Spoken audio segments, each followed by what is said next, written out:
Supreme court को बड़ राय। उच्च योग्यताधारी को लागिला झटका। निम्न पदर चाकरी करिपारिबे नाही।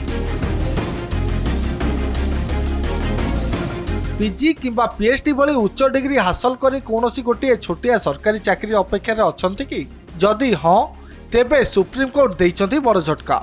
सर्वोच्च अदालत एक गुरुत्वपूर्ण राय प्रकाश करी स्पष्ट करिसंती जे एणिकी कम शिक्षागत योग्यता पाई थिबा चाकरी पाई उच्च योग्यताधारी माने आउ आवेदन किंबा दाबी करिपारिबे नाही।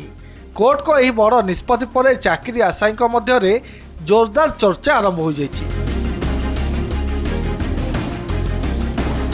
सुप्रीमकोर्टर खंडपीठ कहते जे कम योग्यता थिबा आशायींक पई उद्दिष्ट चाकरी लगी आवेदन करने समय रे उच्च शिक्षागत योग्यता लुचाइबा प्रकृत योग्य आवेदनकारी अधिकार को क्षुण्ण करे।